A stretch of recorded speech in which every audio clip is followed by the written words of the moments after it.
यहाँ पे मैं आपको मेरी कहानी सुनाने वाला हूँ। जब मैंने गेमिंग पीसी बिल्ड किया था, मेरा फर्स्ट गेमिंग पीसी बिल्ड, तब मेरे मन में ये आया था कि काश मेरे पास ज़्यादा पैसे होते तो मैं एटलीस्ट 8 कोर 16 थ्रेड का सीपीयू लेता। लेकिन आज के टाइम पे ये पॉसिबल है सिर्फ इतने में। हाँ, 13,000 रुपीज़ में आप एक अच्छा खासा 8 कोर 16 थ्रेड का सीपीयू बिल्ड कर सकते हो। पॉसिबल है। और हाँ, इसके अंदर आप गेमिंग भी कर पाओगे, वीडियोस बहुत अच्छी देखने को मिल जाएगी, एकदम क्लियर कांच जैसी। वीडियो एडिट भी बहुत अच्छी तरीके से कर पाओगे। चलो फिर बताता हूँ कैसे पॉसिबल है। चलो साथ में चलते हैं। सीपीयू के बारे में। सीपीयू में मैं आपको जो रिकमेंड करूँगा, Ryzen 7 रिकमेंड करने वाला हूँ मैं। हाँ, क्योंकि उसके अंदर ही 8 कोर 16 थ्रेड आता है। Ryzen 7 5700G जो प्रॉपर ही 8 कोर 16 थ्रेड के साथ आता है। और हाँ, ये एक एपीयू है।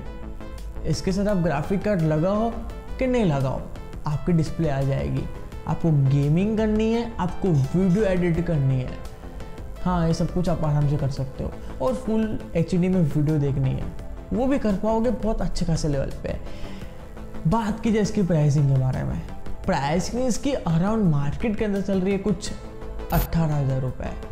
18,000 के हिसाब से one of the best CPU market में अब्बे के टाइम पे ये है, जो 8 कोर 16 थ्रेड प्रोवाइड कराता है। और हाँ, इसके साथ आप बहुत कुछ एंजॉय कर सकते हो। दोस्तों, बात की जाए यहाँ पे मदरबोर्ड के बारे में। मदरबोर्ड यहाँ पे जो मैं आपको रिकमेंड करूँगा, गीगाबाइट का उनका B450 मदरबोर्ड। हाँ, 4th जनरेशन और 5th जनरेशन दोनों जनरेशन के सीपीयू आराम से कैपेबल है। लेकिन आप जहाँ से मदरबोर्ड बाय करने वाले हो, ठीक है, आप जहाँ से मदरबोर्ड लेने वाले हो, अमेज़ॉन से के ऑफलाइन मार्केट से, बंदे को बोल देना सामने वाले को कि प्लीज़ मदरबोर्ड के बायोस अपडेट करके दे। बायोस अपडेट करने के बाद ही आपका सीपीयू चलेगा, बाकी नहीं चलेगा। तो प्लीज़ अपने मदरबोर्ड के बायोस अपडेट कर देना, आपको फ्री में करके देगा वो सामने वाला। यहाँ पे बात की जाए 4 रैम स्लॉट के साथ आता है, ठीक है, मदरबोर्ड 4 रैम स्लॉट आपके लिए मोर देन इनफ है, ठीक है। आपको कोई भविष्य में टेंशन करने की बात नहीं है, भर के रैम डालो अपने मदरबोर्ड में, कोई टेंशन की बात नहीं है। यहाँ पे बात की जाए M.2 SSD, हाँ, इसके अंदर डाल सकते हो, मस्त डाल सकते हो M.2 SSD, ठीक है, और कुछ मत डालना। यहाँ बात की जाए VRM सेक्शन के बारे में। VRM सेक्शन इसका बहुत अच्छा है, बहुत खाते पीते घर का है, एकदम तगड़ा है और गर्म नहीं होगा इतना जल्दी। हाँ, Ryzen 7 है लेकिन गर्म नहीं होगा VRM सेक्शन, मक्खन चलेगा। चलो फिर बढ़ते आगे। यहाँ पे बात की जाए रैम के बारे में। रैम यहाँ पे जो मैं आपको रिकमेंड करूँगा सिस्टम के ऊपर, कुसर कंपनी की तरफ से उनकी 8 GB की सिंगल स्टिक जो काम करती है 3200 मेगाहर्ट्ज़ के ऊपर, ठीक है, बहुत अच्छी रैम होने वाली है, ठीक है। और 8 GB की रैम, आप आराम से इसके ऊपर वीडियो एडिटिंग कर सकते हो, ठीक है, स्मूथ। 2 घंटे का वीडियो भी बनाने में बन जाएगा, ठीक है। ऐसा कोई कंपलसरी नहीं है कि 8 GB की रैम है तो उसके ऊपर एडिटिंग नहीं हो सकती मेरे दोस्त। 2 घंटे का क्या, 5 घंटे का भी वीडियो बनाते हो ना, एडिटिंग हो जाएगी आपकी। बात की जाए गेमिंग के मामले में, ठीक है, गेमिंग आपकी हो जाएगी। आपको कोई भी गेम खेलनी है, खेल पाओगे इजीली, आराम से, स्मूथ। बात की जाए इसकी प्राइसिंग के बारे में, प्राइसिंग इसकी बहुत अच्छी है मार्केट में, सिर्फ 1600 रुपये। 1600 रुपये में आपको 3200 मेगाहर्ट्ज़ की 8 GB की सिंगल स्टिक कुसर कंपनी की तरफ से देखने को मिल जाएगी। प्राइसिंग बहुत अच्छी है। और हाँ, मदरबोर्ड की जो प्राइसिंग थी 6,500 से लेकर 7,000 रुपये तक आपको मदरबोर्ड की प्राइसिंग भी देखने को मिल जाएगी। चलो फिर बढ़ते आगे। दोस्तों, बात की जाए एक्स्ट्रा स्टोरेज के बारे में। स्टोरेज में यहाँ पे मैं आपको जो रिकमेंड करूँगा 500 GB की हार्ड ड्राइव। हाँ, हाल फिलहाल आप यूज़ कर सकते हो अपने सिस्टम के ऊपर हार्ड ड्राइव 500 GB की। फिर आगे जाके यार ले लेना यार, समोसा कम खाना, ठीक है, एक हार्ड ड्राइव आ जाएगी मस्त 1 TB की। SSD भी चाहो तो ले सकते हो, क्योंकि मदरबोर्ड के अंदर स्लॉट दिया हुआ है M.2 SSD का। 500 GB की हार्ड ड्राइव जो आपके सिस्टम के लिए हाल फिलहाल मोर देन इनफ होने वाली है, ठीक है।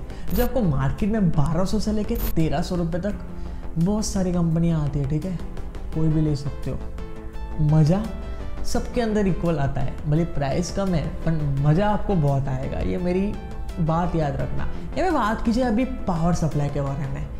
SMPS के बारे में। SMPS यहाँ पे जो मैं आपको रिकमेंड करूँगा, एंटी स्पोर्ट का उनका 500 वॉट का पावर सप्लाई। हाँ, आप आगे जाके एक अच्छा खासा ग्राफिक कार्ड डालते हो तो आपको पावर सप्लाई चेंज करने की नौबत बिल्कुल नहीं आएगी, बिना फोकट का पैसे क्यों बिगाड़ने के, स्टार्टिंग में डाल देने के। बात की जाए प्राइसिंग के बारे में, प्राइसिंग इसकी बहुत अच्छी है। हाँ, सच्ची में बहुत सेक्सी प्राइसिंग होने वाली है। कुछ आपको 2000 रुपये तक देखने को मिल जाएगा।